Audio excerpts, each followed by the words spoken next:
इस साल आजादी की 75वीं वर्षगांठ के मौके पर देश भर में आजादी का अमृत महोत्सव मनाया जा रहा है। इस मौके पर हम आपको बताते हैं कि कैसे 75 वर्षों में भारत खाने पीने के सामान पर अब दूसरे देशों पर ज्यादा निर्भर नहीं रह गया है। खाद्यान्न के मामले में आत्मनिर्भर हुआ भारत। खाद्यान्न के मामले में भारत की स्थिति कितनी दयनीय थी, इसका अनुमान इस किस्से से समझा जा सकता है। ये साल था 1965, यानी भारत पाक के बीच युद्ध के बाद देश के आर्थिक हालात कमजोर हो गए थे।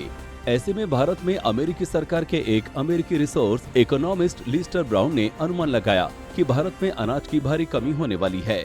अपनी कैलकुलेशन के आधार पर ब्राउन ने अमेरिकी सरकार को उस वक्त तक के सबसे बड़े फूड शिपमेंट के लिए तैयार कर लिया था, लेकिन भारत ने तब अपनी घरेलू जरूरतों को किसी तरह से पूरा कर लिया था। उस वक्त देश को आजाद हुए केवल 18 साल ही हुए थे, लेकिन अब 75 साल बाद भारत खाद्यान्न के मामले में कितना बदला है, इसका अंदाजा इसी बात से लगाया जा सकता है कि दुनिया भर के कई देश भारत के भरोसे खाद्यान्न संकट से बचे हुए हैं। 1960 तक भारत में खाद्यान्न को बड़ी मात्रा में आयात किया जाता था।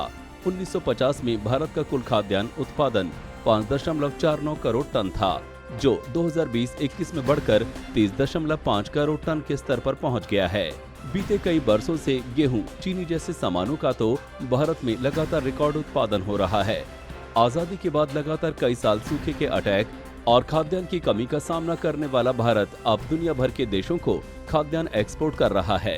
दरअसल बीते 75 वर्षों में भारत दुनिया के बेहद गरीब मुल्क से ऊपर उठकर अब दुनिया की सबसे तेजी से बढ़ने वाली इकोनॉमी बन गया है। अभी हम दुनिया की 5 बड़ी अर्थव्यवस्थाओं में शामिल हैं और आने वाले कुछ वर्षों में देश दुनिया के टॉप 3 अर्थव्यवस्थाओं में शुमार होने की तरफ तेजी से बढ़ रहा है। लेकिन ये कामयाबी आसानी से नहीं मिली है। ये भारतीयों की कड़ी मेहनत और संघर्ष से ही मुमकिन हुआ है।